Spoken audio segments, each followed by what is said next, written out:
ধরুন যেখানে এই বাংলাদেশে এর আগে কিন্তু এই ধরনের যখন যৌথ মহড়া হয়েছে, তখন কিন্তু বাংলাদেশ এসেছে এবং বাংলাদেশে গিয়ে এবারে ডেলিবারেটলি আমন্ত্রণ করা হয়। সিদ্ধান্ত নিয়ে আমন্ত্রণ জানানো হয়নি। তার কারণ হচ্ছে বাংলাদেশকে বিশ্বাস করা যাচ্ছে। বাংলাদেশের কাছে জানতে চাওয়া হয়েছিল যে আপনারা যে মহড়ায় যোগ দেবেন, সেই মহড়ায় কারা যোগ দেবেন? প্রত্যেকটা রাষ্ট্র ১১ টা রাষ্ট্র যোগ দিচ্ছে। ১১ টা রাষ্ট্র তাদের প্রতিনিধিমণ্ডলের নাম, ধাম ইত্যাদি সবই পাঠিয়েছে। কিন্তু বাংলাদেশ সেটা শেষ মুহূর্ত পর্যন্ত গোপন রাখার চেষ্টা করছে। একটা নির্দিষ্ট সময় পর্যন্ত অপেক্ষা করার পর ভারত সরকার সিদ্ধান্ত নিয়েছে যে আমন্ত্রণ জানানো যাবে না।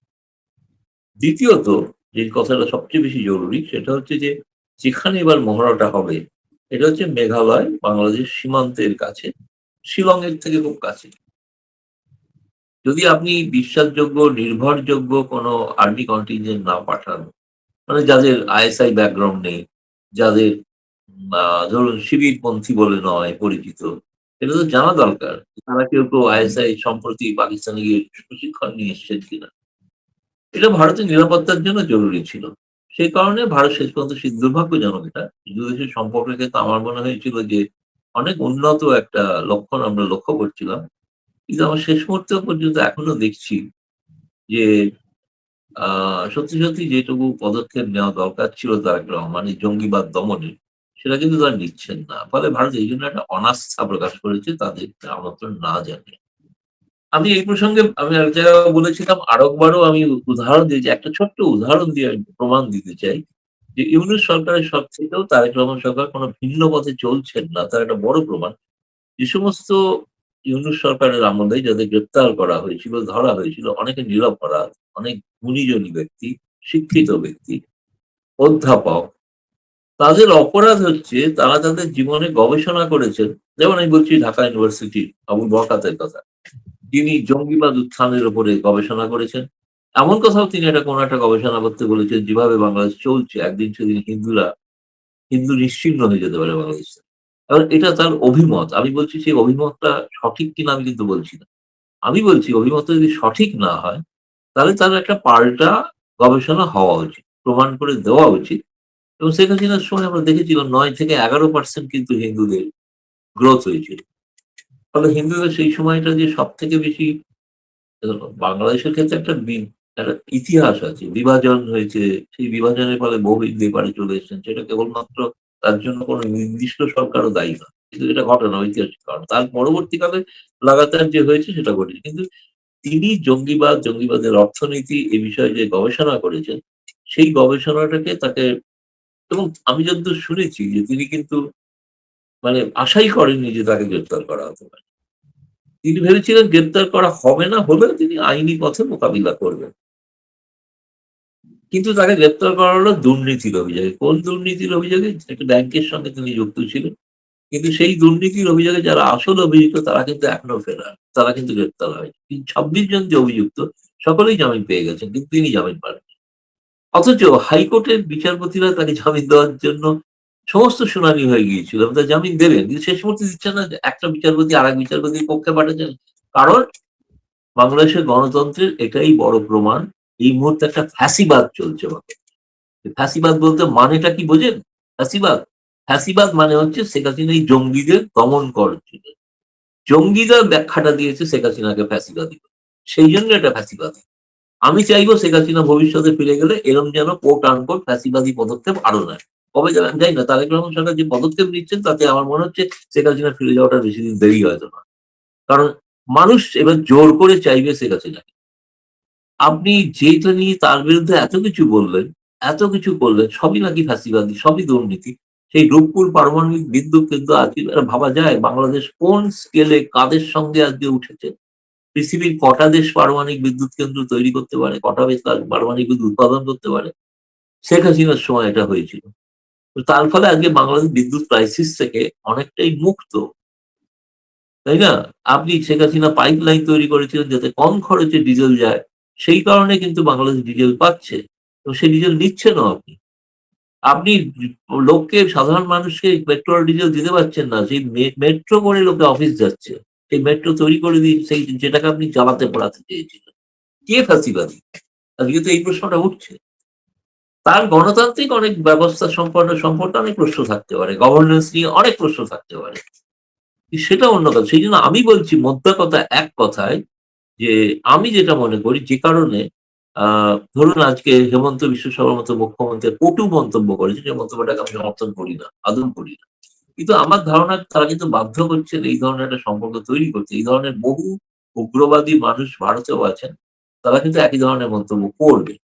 আমি কিছুক্ষণ আগেই একটা ভিডিও দেখলাম বিজেপির নেতা পশ্চিমবঙ্গের শুভেন্দু অধিকারী। তিনি বলছেন শেখ হাসিনাকে পায়ে হাত দিয়ে প্রণাম করে বা সেলাম করে বেরিয়ে নিয়ে যেতে হবে। নিয়ে যেতে হবে তাকে সেলাম করে। এরাই নিয়ে যাবে। কারণ এখন মানুষ বলতে শুরু করেছেন যে শেখ হাসিনাই ঠিক ছিলেন। তার ভুলভ্রান্তি যাই থাকুক, পার্টির নেতাদের ভুলভ্রান্তি আছে। তার জন্য শেখ হাসিনা তিনি তো একটা দূরদৃষ্টি সম্পন্ন একজন নেত্রী, সেটা প্রমাণ করেছেন। তাই না? ফলে আমি অন্যত্র না চলে যাই, সেজন্য আপনি আপনার পরের প্রশ্নগুলো যদি করেন, মোদ্দা কথা হচ্ছে সামরিক মহড়ায় যে নিশ্চিতভাবে উদ্দেশ্য প্রণোদিতভাবে ভারত বাংলাদেশকে আমন্ত্রণ জানিয়েনি। কারণ ভারত এই বাংলাদেশের বর্তমান যুগে সন্দেহ প্রকাশ করছে। এটাই বড় কথা। বিশ্বাস আহ করা যাচ্ছে না। নিঃসন্দেহে দাদা আপনি বেশ একটা চাঞ্চল্যকর গুরুত্বপূর্ণ একটা তথ্য দিলেন। দাদা আমি ফাঁকে আমার আরো কিছু সাবজেক্ট আছে, আমি একটু, যেহেতু আপনাদের পশ্চিমবঙ্গে নির্বাচনটা এখন বেশ গরম গরম, এবং পশ্চিমবঙ্গে কারা ক্ষমতায় যায় এটা ভারতের বিষয় হলেও নিঃসন্দেহে এটার সাথে বাংলাদেশের কিছু যোগাযোগ আছে। পশ্চিমবঙ্গে বিজেপি থাকলো বা তৃণমূল থাকলো, কংগ্রেস থাকলো, এটা একটা এফেক্ট বাংলাদেশ, অন্য স্টেটে না হলেও পশ্চিমবঙ্গেটা আছে। একজন দর্শক একটা কমেন্ট করেছেন, তিনি বলছেন যে বিজেপির বিজয় নিশ্চিত, বাংলায় দিদির বিদায়। আসলে কি ব্যাপারটা এরকম কিছু বাড়াচ্ছে, বা এ ধরনের কোনো নির্বাচনের সবশেষ অবস্থাটা না, একটু আমি জেনে নিন। সেই বাঙালি আমি জানি না। কিন্তু বিজেপি যদি নিশ্চিত হয়, তিনি হয়তো হিন্দু সেই কারণে চাইছেন কিনা আমি জানি না। কিন্তু আসাম থেকে যেভাবে ঘাড় ধাক্কা দিয়ে বাংলাদেশীদের পাঠানো হয়েছে বলে হেমন্ত বিশ্ব শর্মা বলেছেন, ভবিষ্যতে ঘাড় ধাক্কা দিয়ে বাংলাদেশ থেকে পাঠানো হবে পশ্চিমবঙ্গ থেকে। সেটা যদি তিনি সাদরে অভ্যর্থনা জানাতে পারেন তাহলে আমি খুশি হব। কিন্তু ওনাকে আমি বিশেষ স্বস্তি দিতে পারছি না একটাই কারণে, আমার নিজের যতটুকু ফিডব্যাক তাতে মনে হচ্ছে মমতা ব্যানার্জিকে এবার হারানো যাবে না। তিনি বিপুলভাবে হ্যাঁ, জিতবেন ইত্যাদি সেরকম আমি জানি না। তিনি বাংলাদেশে বসে যেটা জানেন, আ আমি তো ভারতে থেকে সেটা জানি না। এবং আমি বলি তবে এটা নিশ্চিত বিজেপি যেভাবে এবারে আক্রমণাত্মক ঢঙে প্রচার করছে, যেভাবে করেছে, যা ব্যবস্থা নিয়েছে, তাতে সত্যিই মমতা বন্দ্যোপাধ্যায়ের মুখে ক্ষমতায় টিকে থাকাটা একটা দুঃসাধ্য ব্যাপার ছিল। সে কোনো সন্দেহ নেই। দিদি বিদায় বিজেপি আসছে এরকম কোনো কথা আমি বলতে পারব না। আমার মনে হয় ৪ তারিখের পরেই আমি এটা বলতে পারি। তার আগে আমি এটা বলতে রাজি নই। হয়তো তিনিই সঠিক, আমি হয়তো ভুল, এমনও হতে পারে।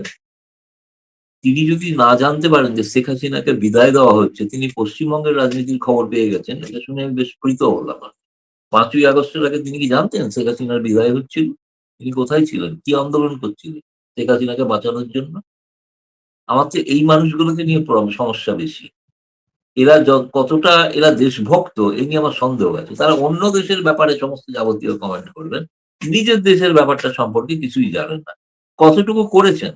যেসব যেসব আওয়ামী লীগের নেতা কর্মী, তৃণমূল স্তরে বড় নেতা বলছি, তারা যে কষ্টের মধ্যে আছেন তাদের সাহায্যের জন্য কি করেছেন আপনি? আপনি পশ্চিমবঙ্গের নির্বাচন নিয়ে চিন্তিত আছেন। তবে থাকুন চিন্তিত। আপনি ওই নিয়ে থাকুন। আপনার ঘাড় ধাক্কা দিয়ে যেসব পাঠানো হবে তাদের সাদরে অভ্যর্থনা লাল কার্পেট দিয়ে পাঠাবেন। সেরকম ব্যবস্থা করুন। আর কি বলতে পারি? আমি জানি না বিজেপি জিতছে কিনা, আমি কিন্তু ভারত থেকে এটা এখনো জানি না। বলতে পারছি না। আরেকজন দর্শক কমেন্ট করেছে যে স্থিতিশীলতার জন্য, আহমেদুল্লাহ নামে, স্থিতিশীলতার জন্য মমতার জয়ের বিকল্প নেই। আসলে কি তাই যে মমতা থাকলে একটু স্থিতিশীল থাকবে পশ্চিমবঙ্গ, এরকম ব্যাপার? না, মমতা গত ১৫ বছরে যা করেছে তার সবটা সমর্থনযোগ্য নয়। যেমন শেখ হাসিনাও বহু কিছু কাজ করেছেন, সবটা সমর্থন। তার অর্থ এই নয় যে আপনাকে তো বাছতে হবে না যে আপনার শত্রু মিত্রর মধ্যে একটা বাছাই করার ব্যাপার আছে। কে আপনার সবচেয়ে নিকটতম? বাঙালি, বাংলার ভবিষ্যৎ, বাঙালি সংস্কৃতি কে বাঁচাতে পারে সেটা তো বেছে নেওয়ার ব্যাপার আছে। তাই না? আমি এমন কোনো কমেন্ট করব না যে পশ্চিমবঙ্গে মমতা থাকলেই স্থিতিশীলতা থাকবে আর অন্য কেউ বিজেপি এলে স্থিতিশীলতা থাকবে না। এরকম আমি বলতে চাই। বিজেপি একটা ভারতীয় রাষ্ট্রীয় পার্টি এবং ফলে তারা তাদের কিছু নেতা এই ধরনের যোগী আদিত্যনাথ, হেমন্ত বিশ্ব শর্মা নিশ্চয়ই খুব পপুলার বাংলাদেশে আমার ধারণা। খুবই জনপ্রিয় তারা বোধহয়। কিংবা ধরুন কখন যখন অমিত শাহ বলেন সব অনুপ্রবেশকারীদের উল্টো করে ঝুলিয়ে রাখবো। খুবই মনে হয় ভালো লাগে শুনতে।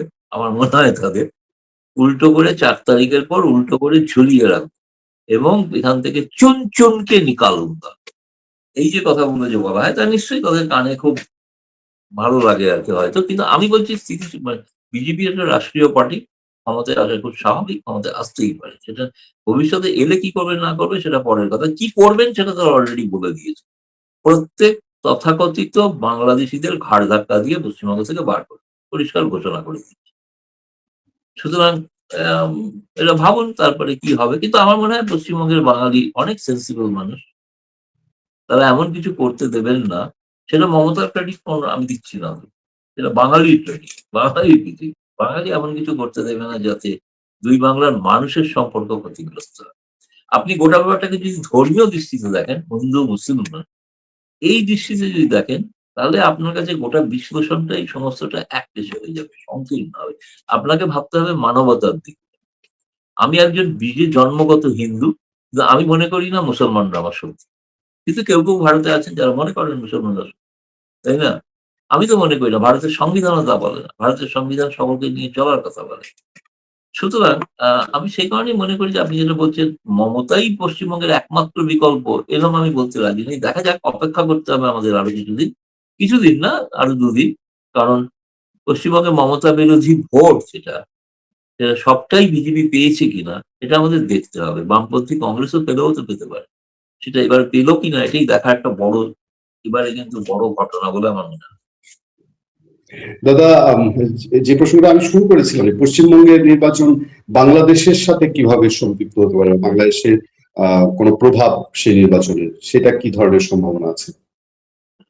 এটা নেই একেবারে তা নয়। একটা দুটো বিষয় আছে। একটা হচ্ছে বাংলাদেশে যেভাবে হিন্দু অত্যাচার হয়েছে, সেটা যেভাবে প্রচার হয়েছে, বিশেষ করে ভারতীয় জনতা পার্টি এবং তাদের শাখা সংগঠন যেভাবে প্রচার করেছে, তার ফলে পশ্চিমবঙ্গের হিন্দুদের মানসিকতায় একটা প্রভাব পড়েছে এবং তারা মনে করেন যে এটা একমাত্র ভারত সরকার বা বিজেপি সরকার তারাই পারে এটাকে বাংলাদেশ সরকারের সঙ্গে কথা বলে এটাকে বন্ধ করতে। এটা ১।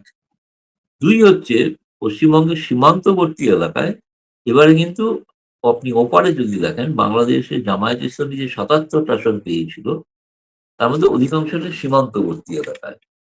ফলে সীমান্তবর্তী এলাকায় জামায়াত থাকার অর্থ হচ্ছে তার পশ্চিমবঙ্গ সীমান্তে একটা ধর্মীয় মেরুকরণ হতে পারে। ধর্মীয় মেরুকরণ মানে হিন্দুদের মেরুকরণ। হিন্দুদের মেরুকরণ অর্থাৎ সেখানে বিজেপির পক্ষে জেতা সম্ভব। এরকম একটা প্রভাব আছে। দ্বিতীয়ত দেখুন কন্টিনিউয়াসলি ক্রমাগত বিজেপি একটাই অস্ত্র ব্যবহার করেছে গোটা নির্বাচনে জেতার জন্য।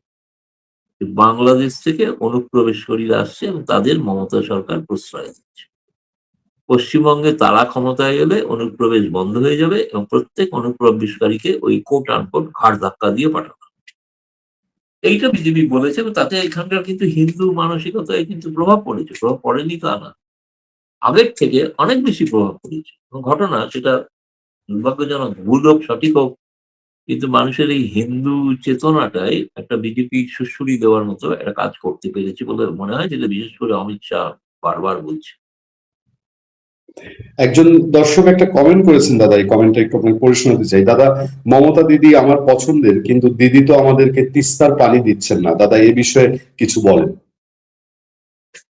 আমার মনে হয় বিজেপি ক্ষমতায় এলে গঙ্গা পানিও দেবে না। সেই চুক্তিটাও রিনিউ হবে না। মমতা এলেও হবে না সেটাও নিশ্চিত। ফলে বাংলাদেশের জন্য সত্যিই খুব দুর্ভাগ্যের এটা। আমি ব্যক্তিগতভাবে ভারতীয় হিসেবে মনে করি যে গঙ্গা এবং তিস্তা দুটোই বাংলাদেশের প্রাপ্য। যারা দিচ্ছেন না তারা ভুল করছেন। তারা সম্পর্ক খারাপ করছে। এবং সেটা হওয়া অনুচিত। এবং আমি মনে হয় না ভবিষ্যতে মমতাদি জিতে গেলে আমি দেবে কি দেবে না শুনুন আমরা কিন্তু সোজা কথায় বলে দিচ্ছি। কারণ চুক্তিটা সই করবেন প্রধানমন্ত্রী নরেন্দ্র মোদী। তাই না? মুখ্যমন্ত্রী মমতা বন্দ্যোপাধ্যায় তিনি যদি জয়লাভ করেন তিনি কিছুতেই মোদীকে দিয়ে চুক্তি সই করাতে দেবেন না। ১ আর পশ্চিমবঙ্গের অনুমোদন ছাড়া এই চুক্তি হওয়া সম্ভব না। বিজেপি যদি ক্ষমতায় আসে তাহলে আপনি বলছেন যে হয়তো গঙ্গা চুক্তির ক্ষেত্রে কারণ গঙ্গা চুক্তি আপনার বেসিক একটা ব্যাপার বলে রাখি। এখনো যে টেকনিক্যাল কমিটির যে বৈঠকটা হওয়ার কথা, আজকে মে মাস হয়ে গেল। মানে চুক্তির বিষয়বস্তুটা হচ্ছে শুখা মরশুমে কতটা পানি প্রবাহিত হয় সেটাকে সরাসরি একটা পর্যালোচনা করে একটা সিদ্ধান্তে আসা। 35,000 কিউসেক বাংলাদেশ পায়, সেটা পায়। কিন্তু এই মে মাস তো শেষ হতে চলল। এখন তো টেকনিক্যাল কমিটি তো কাজ শুরু করে। তাহলে কি চুক্তির ভবিষ্যৎ কি? বিজেপি আসুক, মমতাই আসুক, কি লোকদল আসুক, কি বামপন্থী আসুক, চুক্তির তো মূল একটা কাজ তো হতে হবে। যে চুক্তি এবারে কিন্তু চুক্তির সঙ্গে অনেক কিছু জড়িয়ে আছে। দেখবেন মানে বাংলাদেশ এবং ভারত দুপক্ষ থেকেই বলা হয়েছে পরিবেশ দূষণ, জলবায়ু সংক্রান্ত বিষয়টা একটা গুরুত্বপূর্ণ বিষয়। সেটাকে এই চুক্তির মধ্যে অন্তর্ভুক্ত করা। সেটার অর্থ কি আমি এখনো জানি না। জি দাদা, আমি যে প্রসঙ্গটা দিয়ে শুরু করেছিলাম আবার একটু উঠে যেতে চাই, যে সামরিক মহড়ার কথা আপনি বললেন যে ভারত এখানে হতাশ এবং ভারত ইচ্ছাকৃতভাবে বাংলাদেশকে বাদ দিয়ে এই সামরিক মহড়া করছে সন্দেহ থেকে। তবে আমরা একটা ডেভেলপমেন্ট দেখেছি আজকে, দেখলাম যে ইন্ডিয়ান এক্সপ্রেস বোধহয় নিউজ করেছে যে ভারত বাংলাদেশের ভিসা প্রক্রিয়াটা পুরোপুরি স্বাভাবিক হয়ে আসছে। আবার ভারতের হাই কমিশন, ভারপ্রাপ্ত হাই কমিশনার তিনিও আসার কথা বলেছেন। সেক্ষেত্রে ভারত বাংলাদেশ সম্পর্কটা আসলে এখন কোন দিক যাচ্ছে আপনার কি মনে হয়? ভিসা প্রক্রিয়াটা তো স্বাভাবিক হওয়ার অর্থ হলে এরকম নয় যে পর্যটন ভিসা চালু আছে।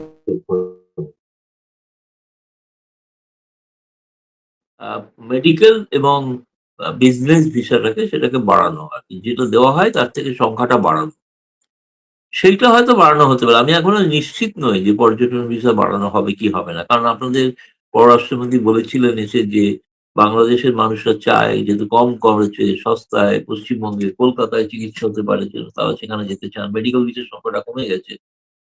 তো আমার ধারণা হয়তো সেটা হয়তো বাড়লে বাড়তে পারে। আমি এটাকে খুব বিরাট একটা ইতিবাচক পদক্ষেপ, আমার কাছে গোটা ব্যাপারটা মনে হচ্ছে না সম্পর্কে আবার একটা শীতলতা তৈরি হয়েছে, বুঝলেন? এটা হচ্ছে আসল কথা। সেই উচ্ছ্বাস যেটা আমরা শুরুতে দেখেছিলাম, প্রধানমন্ত্রী মোদী তাকে শুভেচ্ছা জানিয়ে যেভাবে করেছিলেন, আমন্ত্রণ জানিয়েছিলেন, পররাষ্ট্রমন্ত্রী এলেন এখানে, সবই হলো। কোথাও যেন একটা সম্পর্কে আবার একটা সন্দেহের বাতাবরণ তৈরি হচ্ছে। এবং এই কারণেই আমার মনে হচ্ছে সমস্ত বিষয়টা খুব যে স্বাভাবিক খুব দ্রুত হবে। এবং এর জন্য দায়ী কিন্তু বাংলাদেশ সরকার। ভারত কিন্তু বন্ধুত্বের হাত বাড়িয়েছে। ভারত কিন্তু চায় এখনো বন্ধুত্বের হাত। আপনি যদি জামায়াতের কথায় চলতে থাকেন, তাহলে আপনার সঙ্গে বন্ধুত্বের হাত আমি বাড়াবো কেন? আমি তো জামায়াতকে চাইনি। কারণ হচ্ছে যে ভারতীয়রা চেয়েছিল যে বিএনপি অন্তত ক্ষমতায় আসুক, তাই না? আওয়ামী লীগ যদি বাইরেও থাকে। তা আওয়ামী লীগ তো সমর্থনও করেছে বিএনপিকে। তো তাদের প্রতি যদি এখনো সেই অন্যায় অত্যাচার করে যান, এইটা তো ভারতের পক্ষে মেনে নেওয়া সম্ভব না বেশি। আর যদি বলেন মেকানিজম বা ইত্যাদি, আমি তো পরিষ্কার বলছি যে ওর যারা যাই ভেবে থাকুন, যাই করে থাকুন, যারই সাহায্য নিন, পাকিস্তান, চীন সমস্ত জায়গায় সফর করছেন। একদল দেখলাম আজকে সিভিল সার্ভিসের একটা সিভিল সার্ভেন্টের একটা তালিকা বেরিয়েছে যারা পাকিস্তানে প্রশিক্ষণের জন্য যাচ্ছে। একটা দেশ হলো প্রশিক্ষণের জন্য যাওয়ার। মানে আপনি ভেবে দেখুন, আমার কাছে লিস্ট হলো একটা 15-20 জন সিভিল সার্ভেন্ট। তারা পাকিস্তানে যাচ্ছেন প্রশিক্ষণের জন্য। কি প্রশিক্ষণ? তাদের ভবিষ্যতে ফিরে এসে জঙ্গিবাদকে প্রশ্রয়। এই প্রশিক্ষণ তো। বিএনপি নেতৃবৃন্দ চীনে গেলেন। ঠিক আছে, যেতেই পারেন। চীনে গেলেন একটাই কারণে, আমার মনে হচ্ছে জামায়াত যেহেতু আমেরিকার থেকে চাপ দিচ্ছে, সেটা ওইটা বিএনপি একটু আমেরিকাকে দেখানোর জন্য এইসব আরকি। কিন্তু সেটাতে কি হয়েছে না হয়েছে কেউ জানে না। চীনের বৈঠকে কি হয়েছে আমি জানি না। বাংলাদেশের সংবাদপত্রেও কোনো খবর দেখিনি। তবে একটাই সুখের বিষয় যে স্বস্তির বিষয় এবং যেটা ভালো ইতিবাচক, বাংলাদেশের একটা বিশাল সাংবাদিক দল আবার আগামীকাল ভারতে আসছে এবং তাদের সঙ্গে আমাদের সাক্ষাৎ হওয়ার কথা আছে এবং তারা ভারতের নানা জায়গায় যাবেন, পররাষ্ট্র মন্ত্রণালয়ে কথা বলবেন। ফলে ভারত-বাংলাদেশ সম্পর্কে এই সাংবাদিকরা আরো বেশি প্রকৃত অবস্থা, বাস্তব অবস্থাটা তারা হয়তো আরো ভালো অনুভব করে ফিরবেন আরকি বলে মনে হয়। দাদা, আমি অনুষ্ঠানের শেষ প্রান্তে প্রায়, আমি শেষ করবো আওয়ামী লীগ প্রসঙ্গ দিয়ে। আওয়ামী লীগ আপনার দেশে, আওয়ামী লীগের মাথা আপনাদের দেশে, এবং যা কিছুই হয় বাংলাদেশে এই ছোট ছোট ঝটিকা মিছিল হয়, সেগুলো আমরা ধারণা করি এগুলো সেদিক থেকে সিদ্ধান্ত আসে। বাংলাদেশের বাস্তবতা খুব কঠিন। আওয়ামী লীগের মিছিল করা, মিছিল হলেও আজকেও একটা মিছিল হয়েছে ঢাকা ইউনিভার্সিটিতে, কিন্তু অল্প ছোট মিছিল, সেখান থেকেও 2 জন অ্যারেস্ট হয়েছে। আওয়ামী লীগের উপর নিষেধাজ্ঞা, কার্যক্রম নিষেধাজ্ঞা বলবৎ আছে, মানে আওয়ামী লীগ নিষিদ্ধ হয়ে বন্ধ, তাদের অফিস টফিস সবকিছু বন্ধ। কতটা কঠিন সামনের সময় আওয়ামী লীগের জন্য, আর আওয়ামী লীগের কোনো কঠিন ভবিষ্যৎ নয়, কি বলে? কোনো কঠিন নয়। আমার মনে হচ্ছে আওয়ামী লীগের জন্য শুভ সময় আসছে। তারা নিষেধাজ্ঞা তুলুন বা না তুলুন। যদি তোলেন তো ভালো, না তুলেন এরপরে জনস্রোত দেখতে হবে। আজকে এগুলো বিচ্ছিন্ন মনে হচ্ছে, এগুলো আর বিচ্ছিন্ন থাকবে। এগুলো আর বিচ্ছিন্ন থাকবে না। কারণ এখন মানুষ বুঝতে শুরু করছেন, তারা চাইছেন শেখ হাসিনা ফিরে আসুক, তার নেতৃত্ব দিন। এটা বাংলাদেশের আমি বলছি এই মুহূর্তে বোধহয় ৬০% বেশি মানুষ চান। আমাদের একটাই শর্ত, সেটা হচ্ছে এই জঙ্গি যেগুলো ঘুরে বেড়াচ্ছে এগুলোকে আবার জেলে পুরো।